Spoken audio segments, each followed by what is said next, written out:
our poetry contest, and so we just had our spring contest. This one was done a little differently.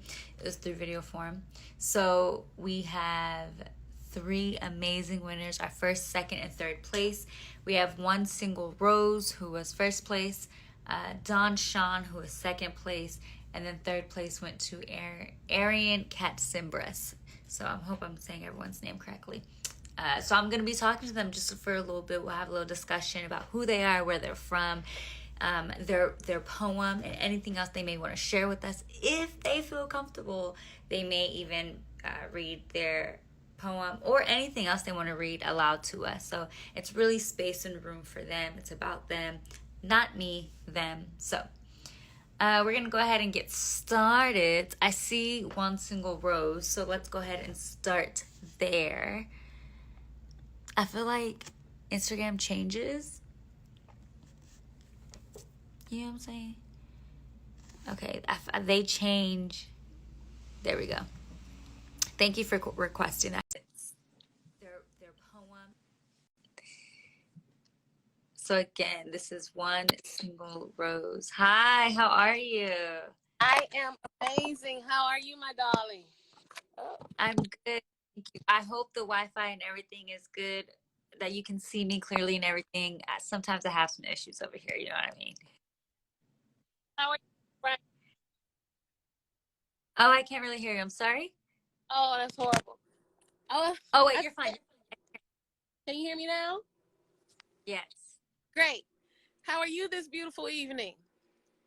I'm well, thank you, thank you. You can put your phone back. I think it was just Okay. a moment, a little glitch at that moment. Yeah, I think it would do that. Yeah. But I am well, thank you. Congratulations on your win. Thank you so much for you guys having me. It was definitely an honor and a privilege to be the winner of the spring contest. Totally honored. I'm so excited. I'm so excited. Tell us a little bit about you. Well, I am a poet, spoken word artist, actress, playwright, filmmaker, and it's something else I missed. Singer from Detroit, Michigan. Born and raised on the East Side. I started writing poetry in the second grade when I won my first poetry contest, and I've just really been following the word as it leads since I penned my first poetry collection in 2009. Got up the nerve to start sharing in 2010, and it's like the world just opened, and I've been following the word ever since. That's beautiful. That's beautiful. Are you currently located in Detroit? Yes, I am. Okay. That is so awesome. That is awesome. Well, first off, thank you so much for your poem. The title of your poem that won you first place was The First Time. So if you can tell us a little bit about the poem that you wrote. I penned the first time I actually looked at myself and I started to love me, flaws and all, letting go of all the societal innuendos and settling comfortably into my own skin. And it's like a mantra that I constantly tell myself, you're beautiful. First time ever you see your face, just keep seeing you every day. You're going to be somebody new, and love on you, love on your reflection, love on all this. So that's where the first time came from. Nice. I loved it. And then also, there's a part on here that says, "My voice hushed within personal insecurities passed down by society." So I hear what you're saying. That one really hit me. That's beautiful. That is so beautiful. Thank you. Yeah. I think when I think about, um, in order for you to love yourself, what was one of the steps? Like, how did you go about this journey of being able to love yourself? Well, I basically just had to let go of trying to be someone for everyone because I'm changing for this person. Oh, he doesn't like me to wear this, so I won't wear that. Or she doesn't like me to say that, so I won't say that. Or they're only casting thin people for this role, so I might be a little too large for it. Let me lose a couple pounds so that I can get into this theater troupe or something. And then I just say, you know what? I am who I am. So you're gonna take me or leave me, love me or leave me, because I am who I am in this show right now. And if you need me right now, that's all you're gonna get. You're not gonna get somebody else. So we can roll with me, or you can roll with somebody else. That's beautiful. And I think even to your for your career, right? I mean, I think just in 2021, it's just difficult to love ourselves and to accept ourselves with social media, right? We have so much to compare ourselves to. But even in your career, there's so much that is about how you look. Everything is about how you look. There's a certain persona you need to have.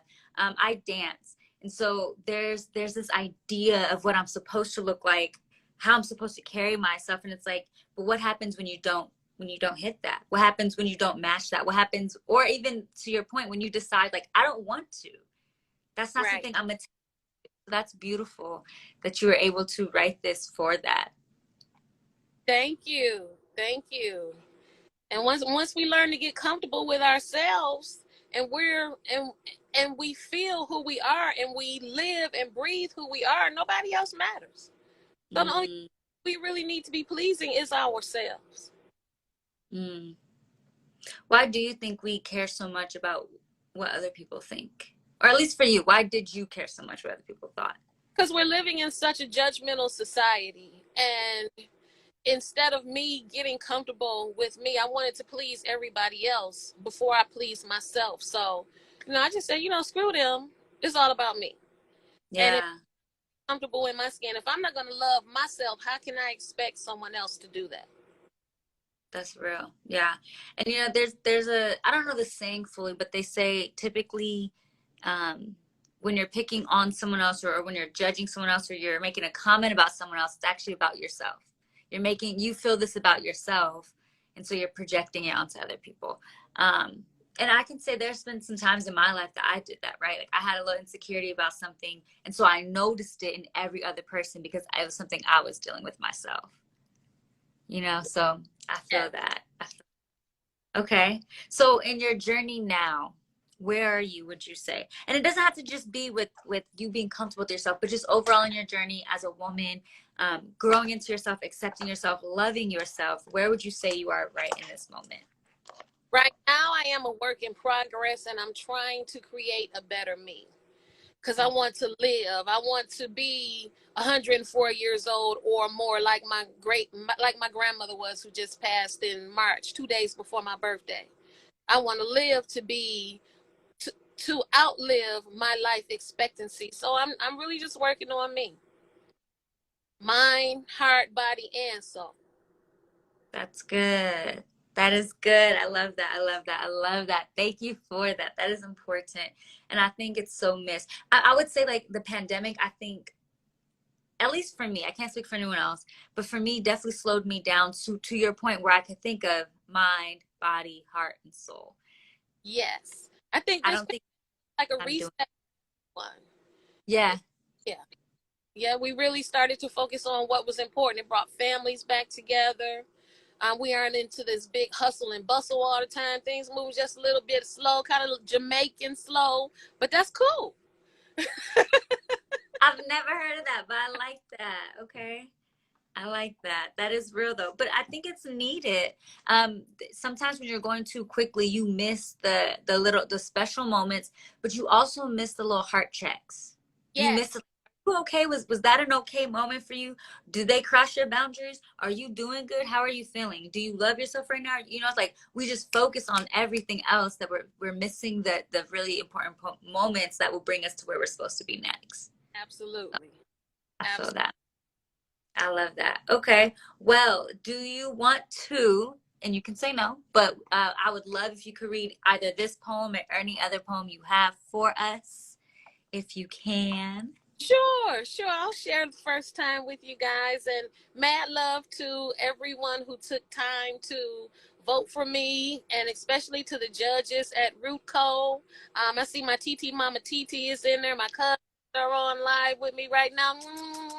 Sending you all love. So this is the first time.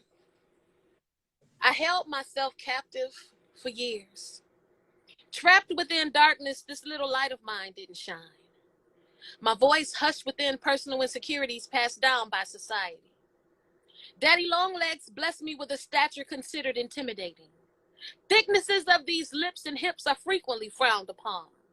Consistently defending the beautiful brown I was born with, cognac hues fashioned as a safeguard remain on the front line for those who take offense. Above average intellect, terrified below average wit. Dumb and dumber knocked my block off for the last time. Then I realized I've got to get comfortable living in the skin I'm in. I can only be me. I had to step outside the box to live in color, proud and out loud, no longer slave to shade thrown by societal suggestions, no more wallowing in silence. My pen became my siren and sword. I pushed poems like weight, writing past pain on paper which covered my will, which was hard as rock, cut through all their mess with scissors before rock cried out, "It's time to escape." Keys used in the prison break left indentations on my hands before being released from its death grip. The lone abductor, the alleys of my mind. Blinded by a so-called flawless culture, I met myself for the very first time. The first time ever I saw my face. There I was, tall, dark, and handsome, smart, thicker than a snicker. Finally, I fell in love with me. Physical attributes may permit descending gazes towards those threatened by altitude. I vow to encourage my people because the only time you should look down on a man is when you're picking him up. Overweight lovers are frequently shunned by jealous flatbacks who pay for butt shots and lip lifts. I don't think they're ready for this jelly. It's party time and celebration of life, so let's jam. The skin color is a blessing, deceptively labeled curse. Ties will one day return to an era when we were Adam and Eve, kings and queens, rulers of peaceful civilizations. Knick-knack, paddywhack, give us back our bones. Let haters hate while naysayers negate. You control your fate. Thank your old self for bringing you through. Be content with who you are. Strive for better to ensure you'll become someone you can tolerate the rest of your days. Open your eyes. Look in the mirror. Love on your reflection. If you can't do that, do you expect anyone else will? If you've never appreciated you, the next time you actually see yourself, I hope it will be the first time ever you saw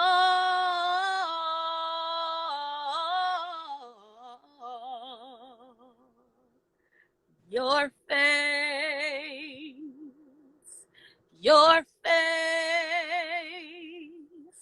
your face,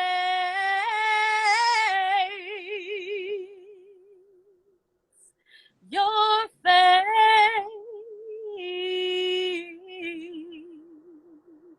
One single rose, no stem.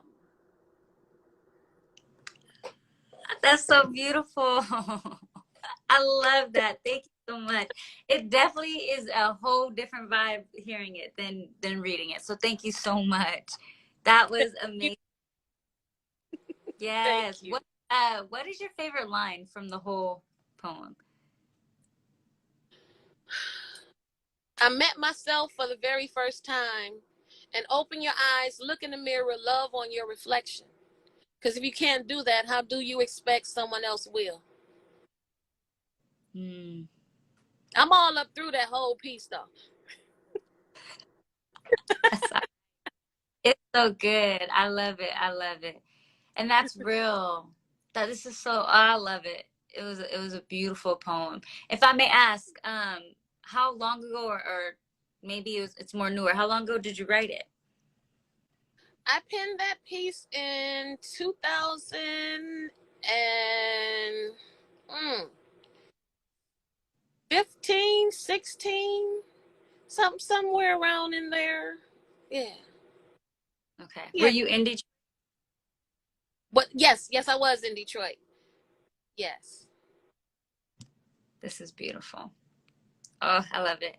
If you could give wisdom, advice to young ladies and or young men, just anyone who needs a little more help loving themselves and just accepting themselves, what would you tell them? We all have at least one gift that is ours, but it's meant for us to share with others. And settle comfortably into your own skin. And once you tap into that gift, the world is going to open. Just go with it. Follow it. Put faith in it. Trust in it, because it won't lead you wrong. It's yours, but it's yours to share with the world. Mm.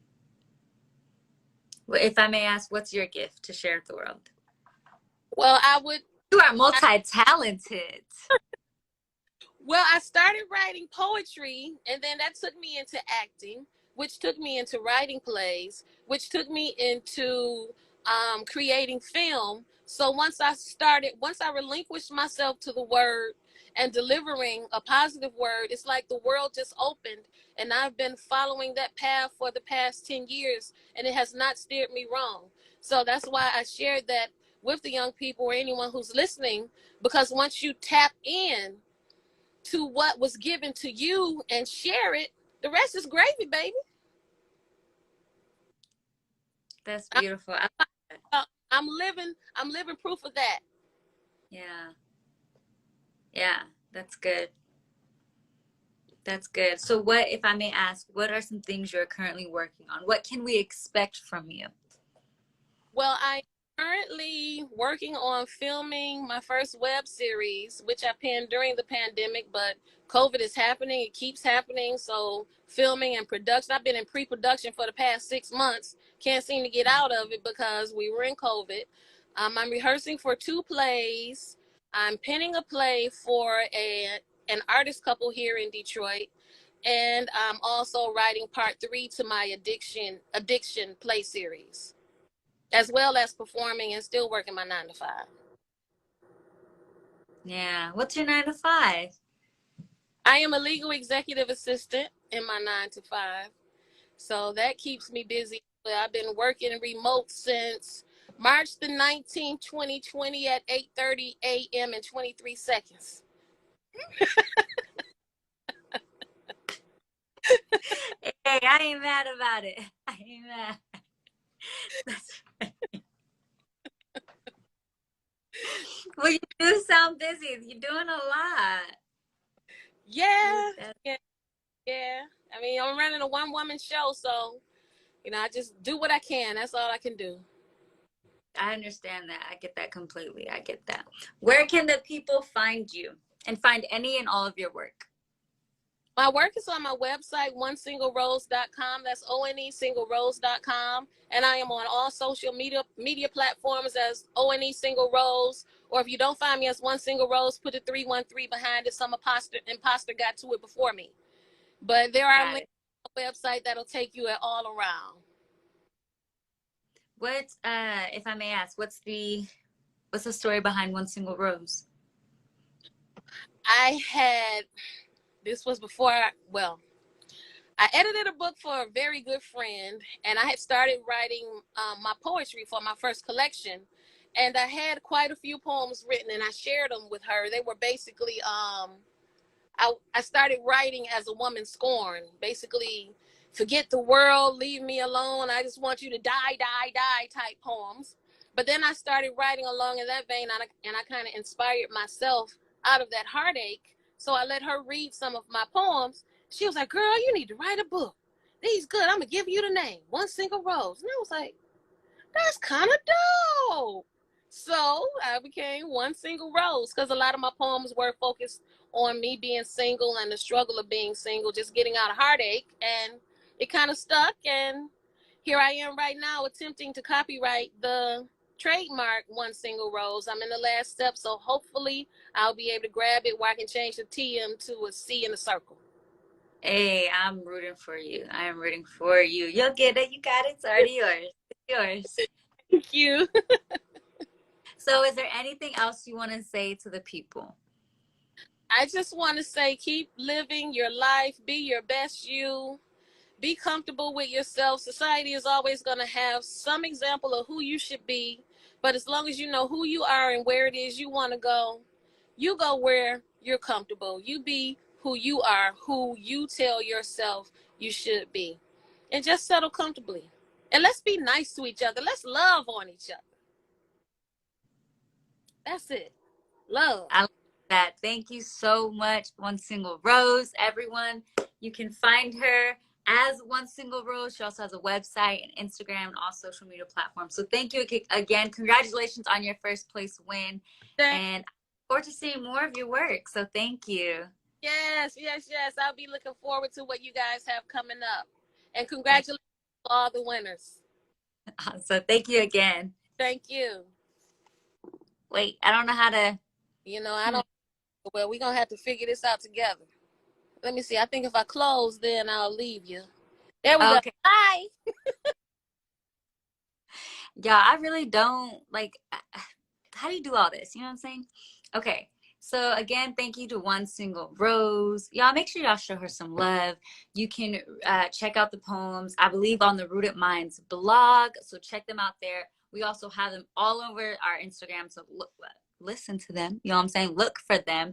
And then make sure you're sharing this so that we can get more people to join us. We're at 8. We've had 11. How about let's get to like 15? You know what I'm saying? Like 16, 18. So just share. Okay.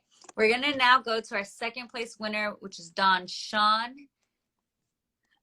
If you can request me, I think that would be the easiest thing for me. I'm about to type your name now. We'll see what happens.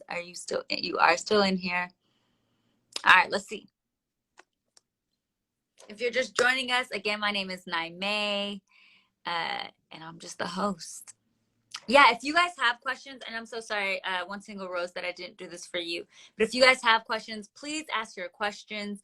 Drop them in the like right-hand corner. I think it's like that for y'all too. It's a question, a comment like bubble with a question mark. Please drop your questions there. I just sent the request. She may not be in the chat anymore. If you can just accept the request. If we have, oh, I sent it. Yes, I sent you another one. Let me know. Hopefully that works. Awesome.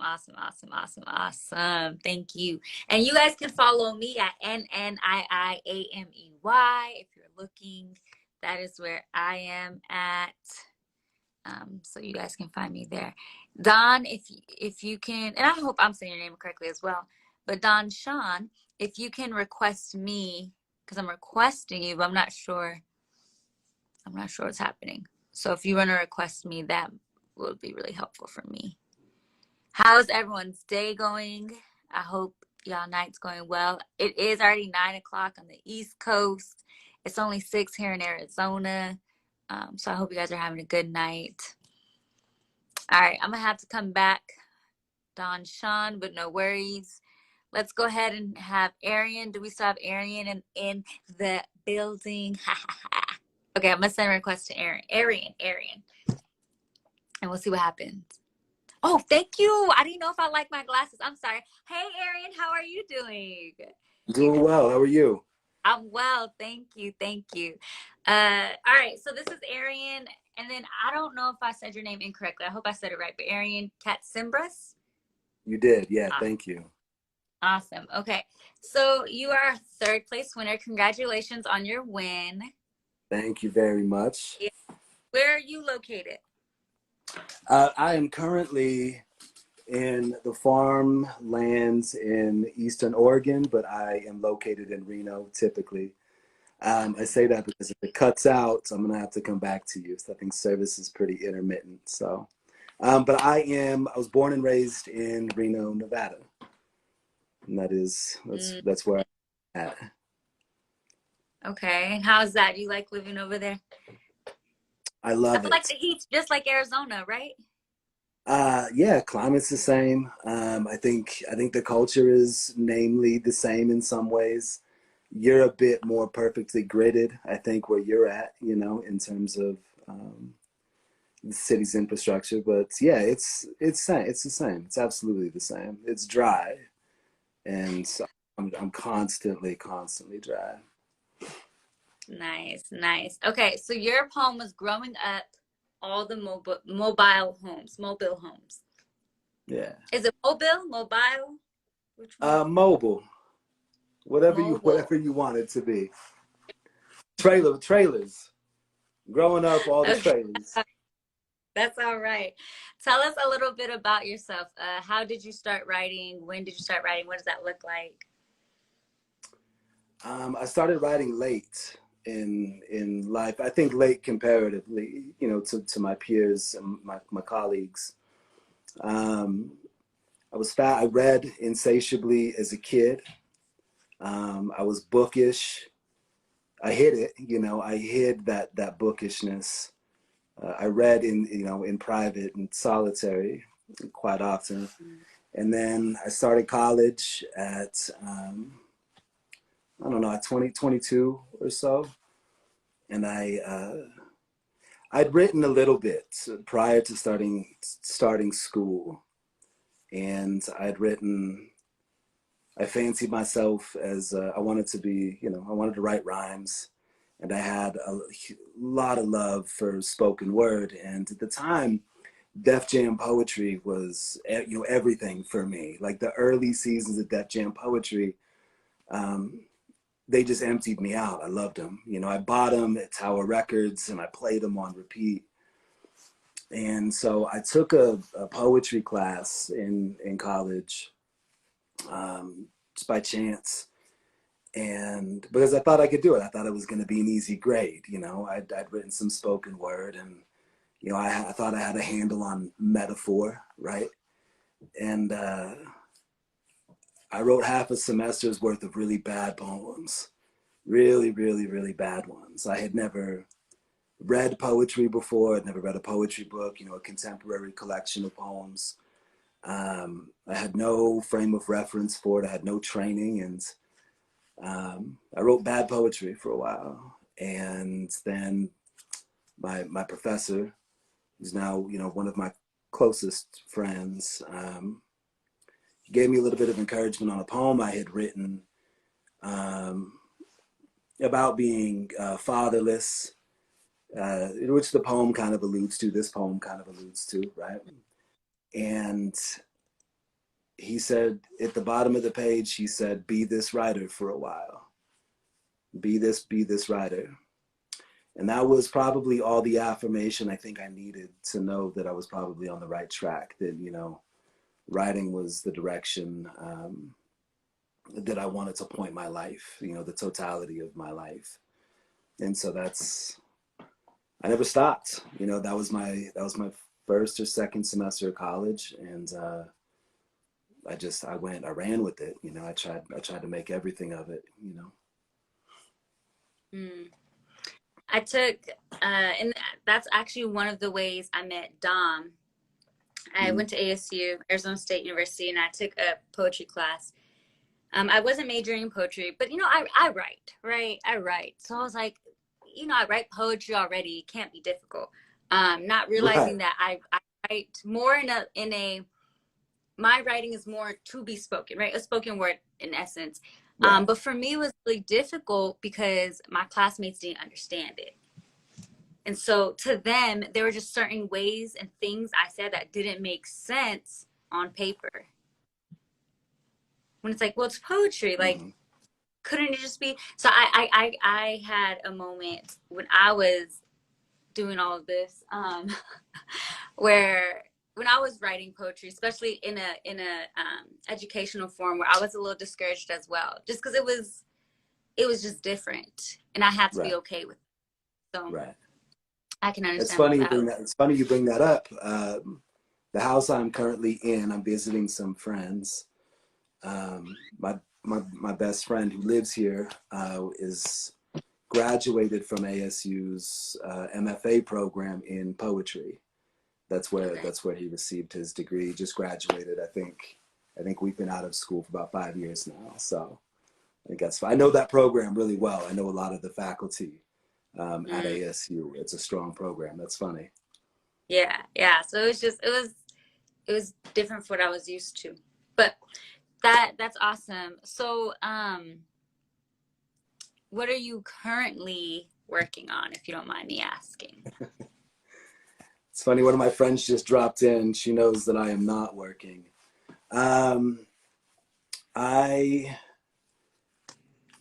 I'm working diligently through a manuscript. I set it down for a long time, a full length for a long time.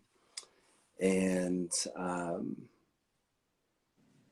you know, I'd heard from a lot of people who had, you know, graduated from graduate programs, from MFA programs, that if they write too soon after graduating, that they'll get the bends. You know, that's like coming up for air too quickly, and your body will distort. And I know that that's a bit hyperbolic, but ultimately, I think I needed to move out of, I think, the commodification of poetry, um, and I think redevelop a relationship with it that was less academic, and more because I wanted to create art, you know, for its own sake and of itself. And so I set the manuscript down. I sent it out a couple of times. A lot of really positive feedback, and I was a finalist for a couple of prizes. Um, didn't you know I didn't It didn't get published, and I stepped away from it, and I stepped into teaching, and I taught in the university for 5 years before I left, and now I'm back at it. I'm back at it. So I'm working through a full length. And I have some direction, I think, as to where I'm going to send that and to get it published. Try to get it published. So I'm working through old poems. My friend who just dropped in she told me recently, write new poems. You know, leave the old ones alone. And I don't disagree. So I'm getting back to it. You know, I'm getting my feet back underneath me slowly. That's good. I think taking breaks are always great. When I had first started, uh, so I dance, and when I first started dancing and creating choreography, I just felt so much pressure to just do it and do it and do it. And Yeah. then I had someone tell me, like, if you take a break and revisit it, it gives you a lot of space to have learned something else out somewhere else Right. to bring Right. that information. You know, you can bring that. So I would say it's the same with poetry. If you take 6 months, and a lot can happen in 6 months, where you can have a little bit more life or whatever it is that you need to then come back to a poem and be able to address it and do whatever you need to do with it. So that's amazing. And I'm glad you're able to take that time. I think it's For it. important that, you know, sometimes we're too close to the work, and it's not even necessarily that we're too close to the content of the work. I think sometimes we're too close to the process and to the time that we've invested in the work. And I think that relationship, that the currency of time, I think is a dangerous one, Because I think what it ends up doing is it convinces us that we have exchanged that time and that labor for something that is inherently valuable. You know, that because we worked on it, because it's ours, it therefore possesses, you know, some sort of value. And that's not always true. And so I think it's important that, you know, we step out of our own poems, so that we can, I think, revisit or transform that relationship with that work, and transform that relationship with the former selves who produced that work, you know, the amount of time invested in that work, you know. So it's not just that you're too close to the content, it's that you have to convince yourself that just because, you know, you invested time in it, it doesn't make it always good. You have to see it again, you know. I mean, that is truly what revision is. It's re-seeing it, seeing it new, or perhaps again for the first time, you know. So well, and I think that I've been given the opportunity to see a lot of the poems they just don't work. They worked then, maybe I published them, but they don't work anymore, you know. And I think it affords us the opportunity, I think, to be honest with ourselves, you know. That was very well said. I agree. I like Thank that. you. Yes. We should everybody, we're all going to pick it up and put that in our pocket for another time. Because that was real. That is very true. That is very true. And you can apply that. It doesn't have to just be with poetry. You could apply that to any art form or any work or just any view, you can really apply that to any view. That's Yeah, real. absolutely. I agree with you. That's real. Okay. Well, if you can, we would love to hear the poem that won third place. If you can read it to us or recite it. I do have it in front of me. Let's see if I can do this here. Or if you have anything else you are okay reading to us. Yeah, I'll read this. I chose this poem for a number of different reasons, but mainly because it is, it's fun to recite. It's fun to read. It works. Initially, it was written as, not necessarily a stage-based poem. It wasn't supposed to be performative, but a lot of the cadence and the prosody and the rhythm in it was something that it afforded me the opportunity, I think, to perform it, which was its intention. So, all right, let me see what we got here.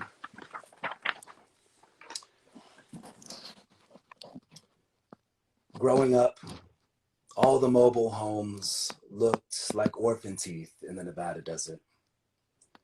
As a boy, I dragged myself street by street, searched in every man's hand for food, clothes, medicine.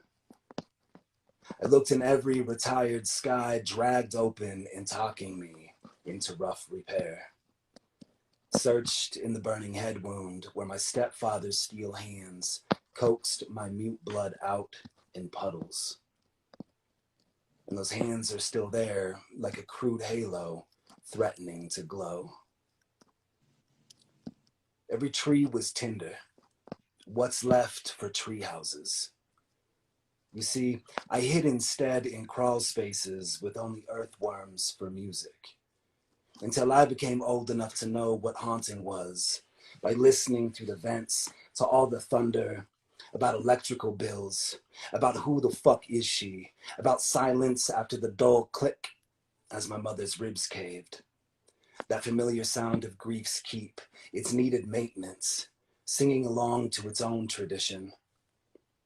Because I grew up where graveyard homes baked deep in the western heat, out of doors like starving apertures came the chorale of mothers and sons, singing the human death dance, the constancy of the poor.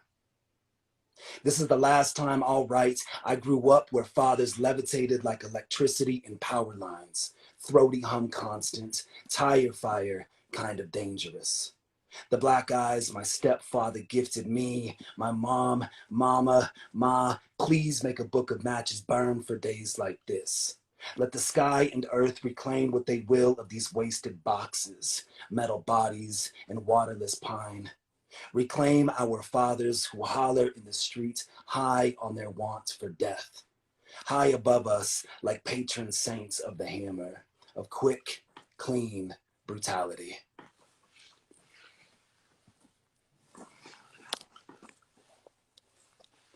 That was very beautiful. Thank you. Thank you. Thank you. What sentence, I guess, or phrase, or what part of the poem now as an adult who's older, what part resonates with you the most now? There are a couple that I'm really fascinated with. There's this assertion in the third to last stanza where it says, "This is the last time I'll write." And there's an act of desperation there that I'm really fascinated with, because it's not the last time that I'll write about fathers or poverty or violence or, any combination of those things. But there seems to be a want, in the poem to put that to bed, to move past it, to unpack it or define it, to name it as a means of trying to let go of the thing, And I know I read that, whenever I read that line, I kind of laugh at it because I know it's not the last time. It wasn't the last time when I wrote this poem, and it certainly won't be in the future. So I have a kind of compassion for the boy in this poem, the speaker inside of this poem who wishes, I think, desperately, as we all do, especially after this last year, to receive and to hold on to any semblance of peace. You know, that's really what I think is in this, in that line, is a desire for that peace. And it's not even a poetic line. It does nothing. It's only an introductory clause at best. You know, it does nothing at all. But there's something. There's desperation in it. You know. So I think I like that one the most. With that line, or with the piece that you're referring to, is it peace in the let it go, or peace in the acceptance that this is where it was, but this is where I am now, or what is it peace of and with for, if that makes sense? I think it's ultimately the only kind of acceptance that comes from a compassion for yourself, for your younger self, for the boy or girl or people in you, right? Those younger iterations. And so it's not even necessarily about, at least at this moment, I don't think that it has anything to do with lamenting the poverty or even lamenting the violence. It's trying to, I think, hold the young boy in that poem more than anything else. I mean, so I think it is peace as an acceptance that only, I think, truly comes from compassion for yourself. Mm. Yeah, that makes sense to me. Yeah, that's good. I like that. If there is anything you can tell to the young boy within you, to either comfort, give peace, or whatever it is, what would you say?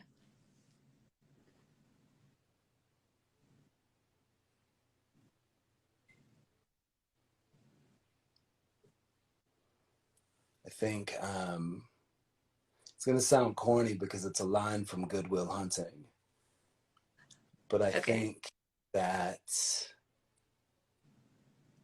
it's not your fault. And I think it's important, especially in these hard times, that as we have been decentered, you know, by the pandemic, as we have reevaluated our own relationships with love, how we receive it and how we offer it, as we've witnessed, you know, death and loss and tragedy and the cataclysm of our moment, I think it's important to realize that, you know, much like Ta-Nehisi Coates says, that like we have to accept a kind of chaos, you know, that we have to resign ourselves to this chaos. And if we can accept that, if we can accept that this world, like the moral arc of our lives, bend towards chaos, then I think more than anything, we can accept that most of these things are not our fault. And I think that that's how we begin to truly love ourselves, is by accepting not necessarily that we're victims, but we're part of a system that in itself, this life, I think, is complicated. It's hard. And if we're going to persevere, I think we have to accept that sometimes pain or loss, these wounds, they're not our faults, you know?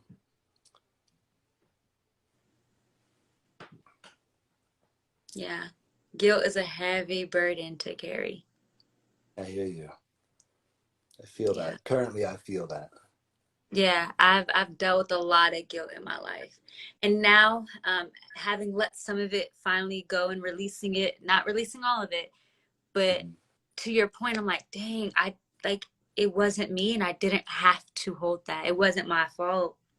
So I get it. Someone said Shuttleworth says, and this is proof that this is just how you talk to the people I shared you with, that is actual you, not something presented. So I hope you know what that means. I don't. I But do. I do. okay. Thank you for sharing this with us. Where can the people find your work, or just find you if they want to get in contact with you? I am only on Instagram. I am ultimately, I'm in the process. I had been in the process of putting a website together. I'm just an artist profile. but at this moment, just Instagram. If you Google me, for those who are on, you'll find publications that I am in. I am the only me in the world, so it's fairly simple to find me online. Yeah, that's it. Or just DM me, just hit me up on Instagram. I'm around. I will be around. Awesome. Is there anything else you would like us to know, or you want to say to us? Make art. I think that, and I think living is ultimately like the greatest act of resistance. And so keep doing it. Keep doing it. I love it. Thank you so much for your time. I really appreciate it, Thank Arian. you. Congratulations again. So happy to be here. Thank you for having me. Thank you, Rooted Minds. Thank you to I Am Root. Thank you, Dom. Thank you, everybody. This was truly, truly a pleasure. Thank you. Awesome. Thank you again. If you can exit out, because you know what I'm saying, I don't really know if this exit, you know what I mean? All right. I will see you later. Thank you. Bye. Thank you all.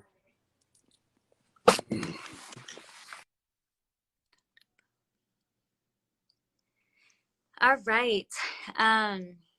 And you got some love on here too, so I'm glad. See, I love when our own people be supporting us, and I feel like it's getting a little dark. And my lamp, I forgot, I accidentally unplugged it. It's a whole thing. And then my man's is behind me doing the most. Sorry. Supposed to be quiet. I feel like he was here on the last live too. He was back there sleeping. Anyways, we have one more beautiful poet, Shuan. So let's see if we can find her. It's not popping up. Let's see.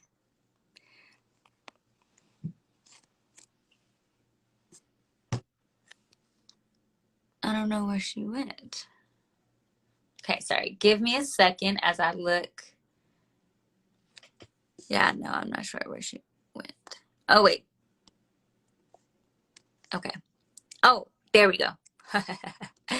Okay. Your name isn't popping up, though, for whatever reason. If you can, request me. Let's see. Do you get that request? Because I can't find you. Let's see if this works. I did. I did that.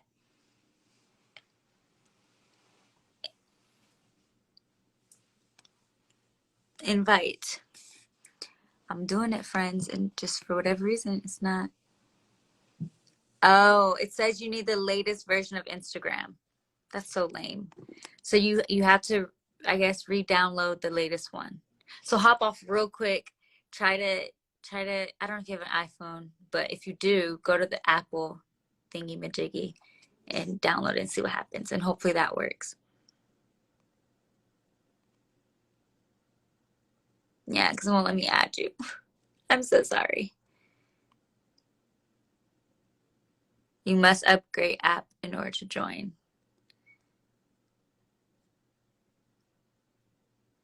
Yeah, it won't even let me. It won't let me. Okay, you know what, Dom? I was already ahead of you as we were waiting. So, as she's doing that, hi guys.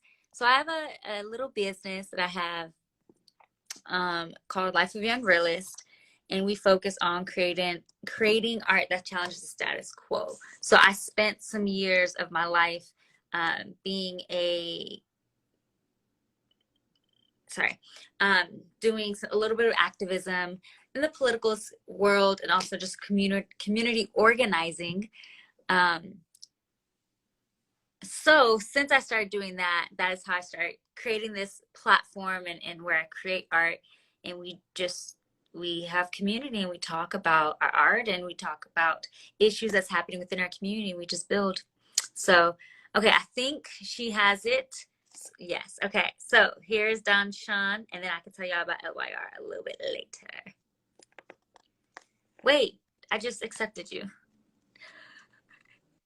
There we go. Hello. Hey. Can you hear me? Yes. Okay, perfect. Sorry, guys. Okay. How are you That was today? good. How are you? I'm well, thank you. I'm well. Where are you currently located?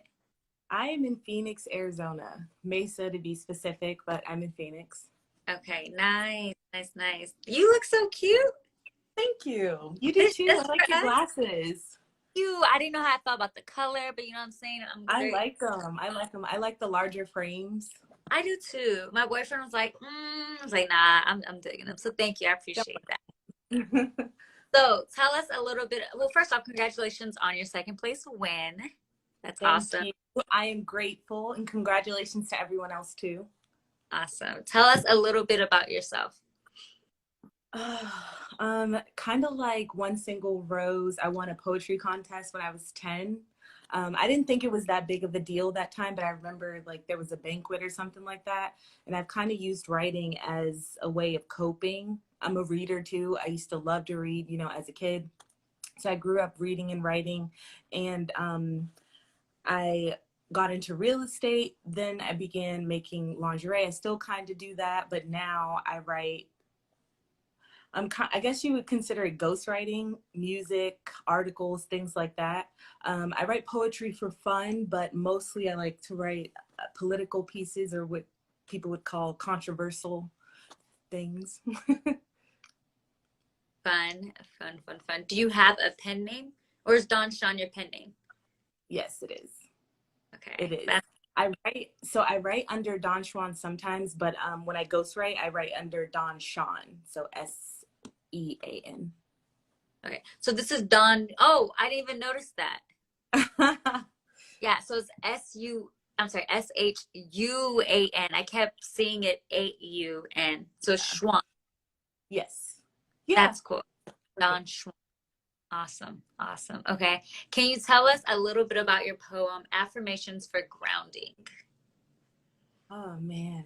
So the past, I guess you could say 9 months, I feel like I've been going through a major transformation, coming into my authenticity, stripping away all of the things that aren't me, all of the shame, kind of like you were talking about earlier, the embarrassment, just kind of like learning to love myself. But with that came a lot of anxiety. I found myself being really anxious because when you're trying to figure out who you are without all of those things, and you're left with just you, it can create kind of a sense of lost identity, And then I feel like I had to kind of fill in the blanks with my creativity, if that makes any sense. But the poem came from the anxiety that came with that. And just having to remind myself every single day that it's a process, that growing is a process, and not to get lost in it, just kind of stay in the moment. Growing is a process, which means it takes time. There's a lot of patience, and it can be really ugly. Absolutely. It can be really ugly. That's beautiful. Okay. And then the title, Affirmations for Grounding. What is the purpose of the title? Grounding in the present moment. I am a go, go, go type of person. I'm not patient at all. I've always been very impatient. And in going through this transformation process and this growth process, like you just said, it requires a lot of patience. But grounding in the present moment, there's only ever right now. So I'm sitting here talking to you right now. And if I just ground myself in this moment with you, then the anxiety, I don't have to have that, Does that make sense? Yeah, that does. Yeah, I've dealt with a lot of anxiety in my life. And for me, the anxiety came from being being being at odds within myself, having an internal conflict about whatever. And I wasn't able to realize it, to your point, because I was never present enough. I was always busy thinking or doing something that I could never just be long enough to actually reflect and go through. And so for me, the pandemic, and I don't know if maybe this is the same for you, but the pandemic, I had nothing else to do but be with myself. You know what I'm saying? Yeah. So I was like, really like, dang, that's ugly. That's inside of you, girl. Like that's what you walk with. That's what people see. Yes. So I feel that. I feel that what you just said. Yeah, I completely agree. The pandemic kind of, it was really a blessing to just kind of stop, slow down, and like, we don't get to be enough. I always say we're human beings, but we don't get to be enough. We are always doing something. There's always somewhere to be. There's always something to do. There's always someone else to take care of. And the pandemic allowed time to just stop, you know, and go inward, go within, just kind of, you know, work some of that stuff out, pull some of those ugly things out, you know, that may have been affecting other parts of our lives. I know it was for me. You know, I wasn't doing any of the things I wanted to do. I was doing the things that I felt like I needed to do or that I had to do, you know. But it's about balance. Life is about balance. So it kind of brought me back to center. That's beautiful. And I wonder, I don't know about y'all, but I bet there's a lot of us that do that. Not even things that we want or need to be doing, just things that, Yeah. like, I can't even explain it because there's really no reason for it. It's just there.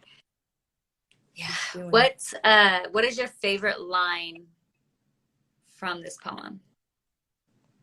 My favorite line would be, I am not my thoughts. I create my thoughts. That is my favorite line, because with anxiety comes a lot of racing thoughts, you know. You can kind of go down a downward spiral just thinking about, especially all the negative things, you know, that could spiral from one simple thought. But a lot of people suffer with intrusive thoughts. You are not that thought. You can just kind of acknowledge the thought, just observe it, let it be, and then choose to switch, you know. Because, yeah, I used to suffer with a lot of intrusive thoughts. So that's kind of where that came from, until I kind of realized that I get to decide what thoughts I want to have, you know. So that's where that came from. What are intrusive thoughts? Oof. I guess the best way to explain it would be when you suffer from nervousness, let's say nervousness,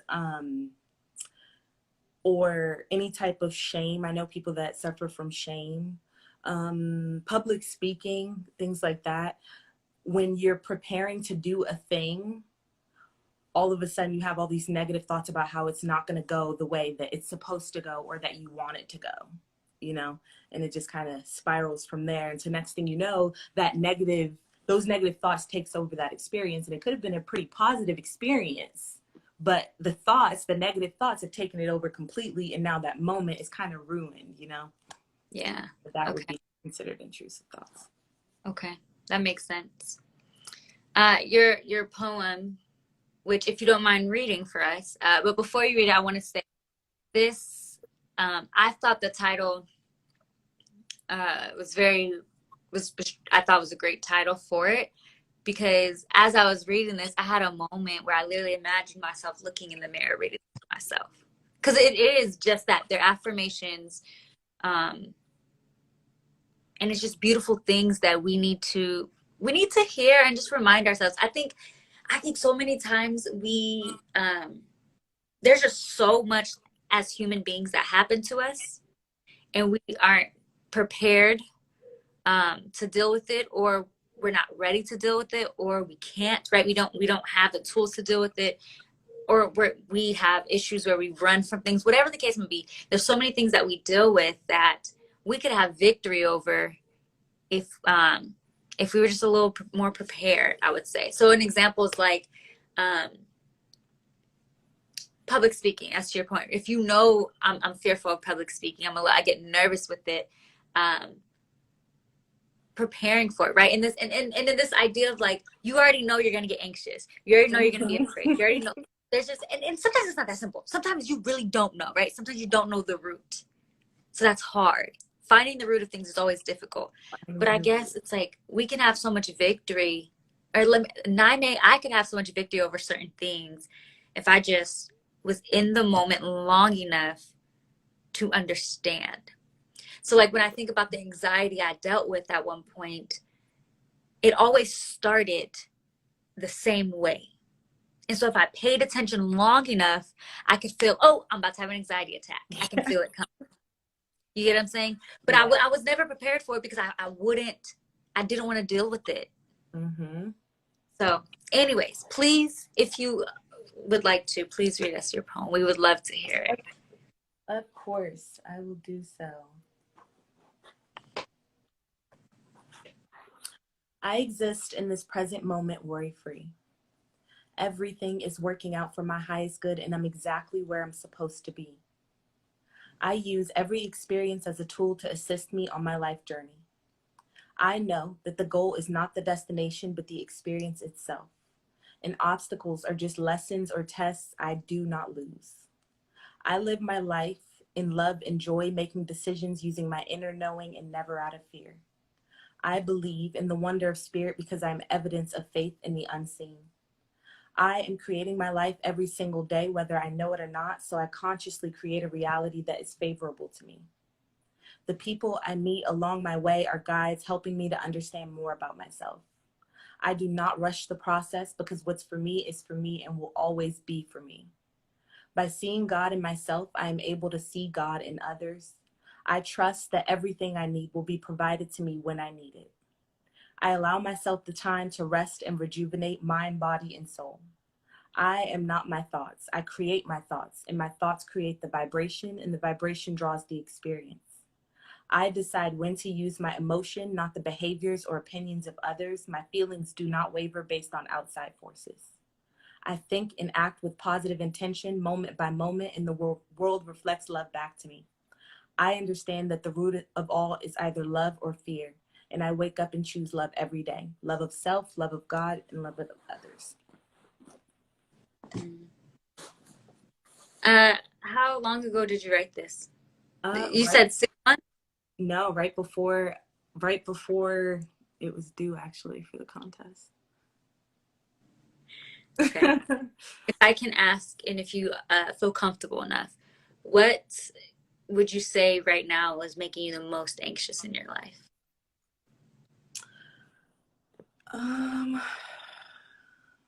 Geez. I suppose it's the not knowing. So there's no way to know, like we can set goals and we can only make decisions in this present moment based on the goals that we want to achieve later, but we don't, there's always going to be obstacles and things that kind of get in the way, you know, things that kind of hurdles to jump. I don't like that. I have trouble with that, you know. I want I want a straight path, and it doesn't always work that way, you know. So that causes me the most anxiety, is that I want it to be from point A to point B, and life doesn't work that way. So that's something that I am currently working on. It's just acceptance, radical acceptance. Mm. I love this word radical, that we've been putting it into our vocabulary more, because I think it gives us space to imagine what we want it to look like. It does.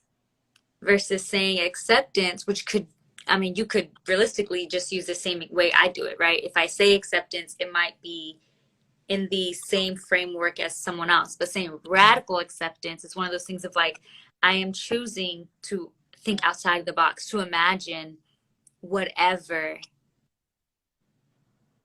And I love that. Absolutely. Absolutely. I love that. I love that. If you could tell us anything, I guess one thing you learned along your journey about radically accepting yourself, what have you learned? Kind of like what you were saying earlier, a lot of the things that we are ashamed of or have shame about, a lot of the things that I call shadows, I call them shadows, right? A lot of the things that we've accepted from others are just projections, and those things are not you, you know? And so it does take time, but it's really worth it to pull off all of those things. I can give you an example. So when I was a kid, like I said, I loved to write poetry and I loved to perform the poetry too. But at some point, someone told me that I wasn't good at it, writing it or performing it. And I held on to that for a long time, and I wouldn't share anything with anyone. You know what I mean? That wasn't me. That was a projection. And so upon taking that off, opportunities were presented to me because it was time for me to step past that. So a lot of the shadows or a lot of the traumas that we have, if we just take a second to just kind of peek in there, you know, we'll see that the root is not you. It's not you, and it's not yours to carry. Kind of like what you were saying earlier. So that's what I would say. That's beautiful. Yeah, that's real. Oh, I appreciate this conversation. This is so real. It's true. And I really do hope that as you continue on your journey, that you, because a lot of time what I've seen in myself is that I release something, but it's right here, so I can pick it back up. Versus like stripping it off of me and ripping, right? Like this idea of stripping. When I think of stripping, and this isn't realistically what stripping looks like, but when I think of the idea of stripping something, I think of like ripping it off and not allowing it to ever come back. And so that's what I'm hoping over you, right? I'm hoping that, and I'm praying over you that like that you have that joy and that peace of like fully seeking the strippedness of it, but then also fully seeking the victory. Because you deserve to win, girl. Period. You deserve. Right. And then in your poem, I loved how you said, us first that we could see it in others. Did it freeze? Yeah, it did. Oh, there you go. I can still hear you. Okay, there you are.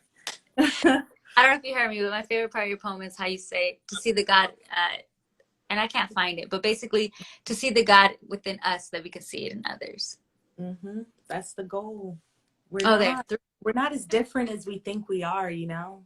We're not as different. We try to find all these differences, and individuality is beautiful. Creation is beautiful. We're all artists in our own right, but we're not as different as we try to make ourselves out to be. A lot of the things that I suffer with, you suffer with. A lot of the things that I've experienced, you've experienced. But if we don't take the time to talk, you know, especially to strangers, then we'd never figure that out. But how you do that is just trying to find the similarities rather than the differences. And you do that through what I call God or light itself. So that's real. That's real. That's real. If you can say or is there anything else you want to say to the people? Add me on Facebook. I like to have conversations, discussions, debates on Facebook at Don Shuan, same as Instagram. Awesome. Okay. And yeah, I was gonna say, where can they find your work or just find you? I will be completing a book, but for now, just everything is Don Shuan. Okay. That's exciting. Congratulations on that. Thank you. Yeah, that's and dope. Thanks for having me. Thank you for coming, and thank you for your patience as we were trying to figure it all out. So thank you. Thank you. It was me too. That kind of sucked, but thank you guys. All right. Have a good night. Be safe. You too. Thanks. Bye. All right. Well, thank you all for kicking it with me the past hour and 14 minutes. I really appreciate it. So last year around this time, I started doing these IG lives with I'm Root Co here, and we were just talking, right? Like we were just vibing. We had different conversations. It was really about just things going on in my head, and we had stopped doing that because life picked up, and your girl finally went off a furlough and started teaching again. But I think we should start doing this again. I'm not saying it's going to happen once a week. I'm not saying it's going to happen once a month. But I will say that I loved just connecting with people and talking to people, especially because they were all strangers to me, right? I didn't know none of them. But we were able to just have conversations. And I like to think that I'm really good at asking questions and getting answers from people. So with that being said, thank you for joining me. I hope you guys continue to just support us and watch us. Stay tuned for whatever type of IG lives I'll be having, because I honestly feel really inspired, and there's going to be more conversations to come. So if you want to be in on these conversations, if you want your poetry read, if you want anything from us, DM us and we can see what type of partnership we can come up with or anything like that. Again, my name is Niamey Thomas. You can find me at NNIIAMEY. I hope you have a good night. Thank you again. Peace.